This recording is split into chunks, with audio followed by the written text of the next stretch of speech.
Halo, selamat pagi. Bagaimana kabarnya? Semoga anak-anak semua dalam keadaan sehat dan tetap semangat untuk belajar ya. Nah, hari ini kita akan belajar matematika dengan buku Sakti kelas 4 terbitan Erlangga ya.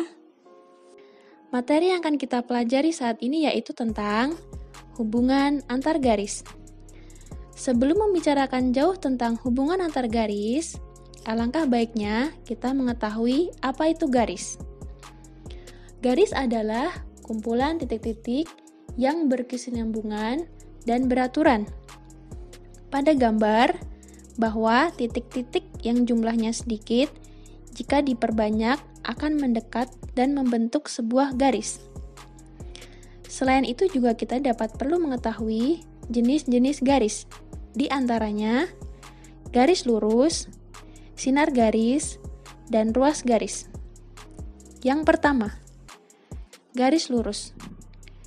Garis lurus merupakan sebuah garis yang terbentuk dari dua buah titik di mana ujung garis diberi tanda panah, yang berarti panjang garis tersebut tidak terbatas, dapat diperpanjang ke kiri dan ke kanan. Yang kedua adalah sinar garis.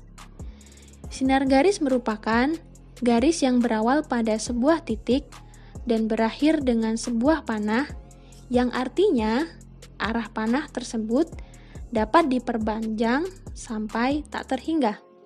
Nah, pada gambar, sinar garis dimulai pada titik A, melalui titik B, dan dapat diperpanjang ke arah kanan. Yang ketiga adalah ruas garis. Ruas garis merupakan sebuah garis yang dibatasi oleh kedua titik. Artinya, garis tersebut tidak dapat diperpanjang lagi ke kiri maupun ke kanan. Pada gambar, ruas garis berawal dari titik A dan berakhir di titik B.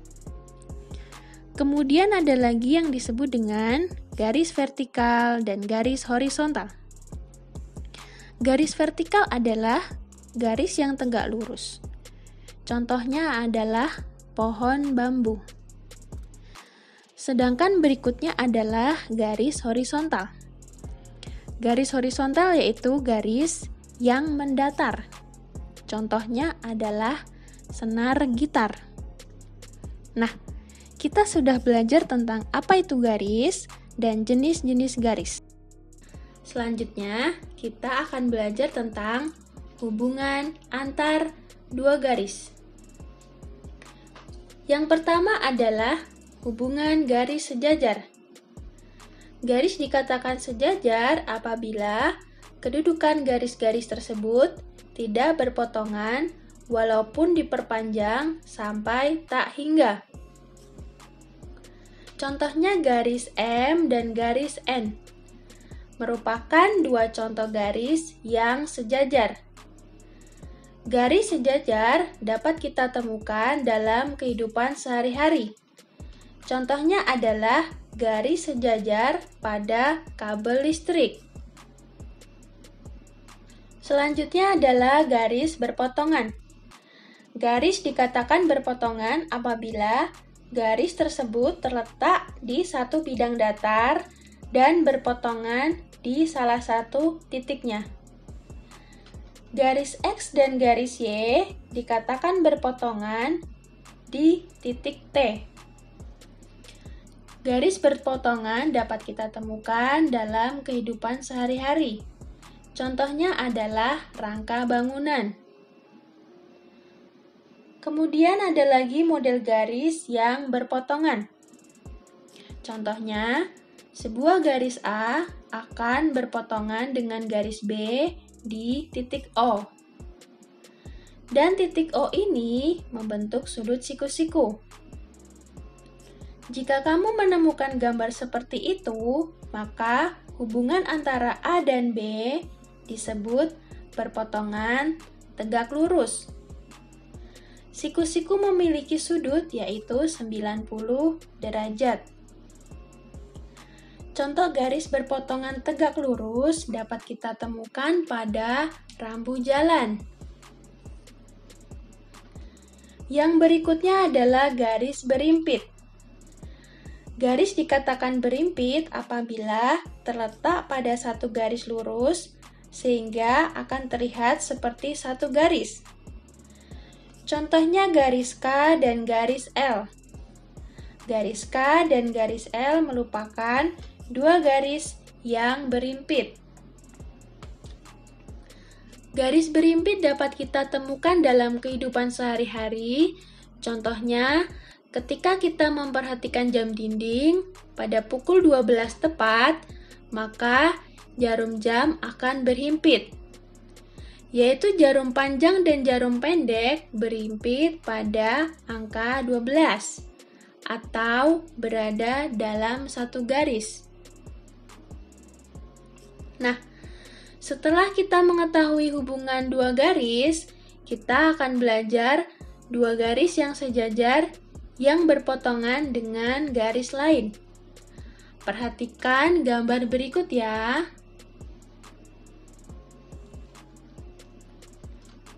Pada gambar, garis K dan garis L sejajar berpotongan dengan garis G. Sudut-sudut yang sama besar antara lain sudut-sudut yang bertolak belakang dan sehadap. Besar sudut yang sama antara lain sebagai berikut. Sudut bertolak belakang. Sudut P1 sama dengan sudut P3. Sudut Q1 sama dengan sudut Q3. Sudut P2 sama dengan sudut P4. Dan sudut Q2 sama dengan sudut Q4. Sudut-sudut yang sehadap. Sudut P1 sama dengan sudut Q1. Sudut P2 sama dengan sudut Q2. Sudut P3 sama dengan sudut Q3. Dan sudut P4 sama dengan sudut Q4. Jadi, dapat kita simpulkan sudut-sudut yang sama besar adalah sebagai berikut. Sudut P1, sudut Q1, sudut P3, sudut Q3 adalah sama besar. Dan sudut P2, sudut Q2, sudut P4, sudut Q4 juga sama besar. Nah, hari ini kita sudah belajar tentang hubungan antar dua garis. Oke anak-anak, sekian pelajaran hari ini. Tetap belajar dari rumah dan jaga kesehatan ya, agar kita mencegah penyebaran COVID-19. God bless you.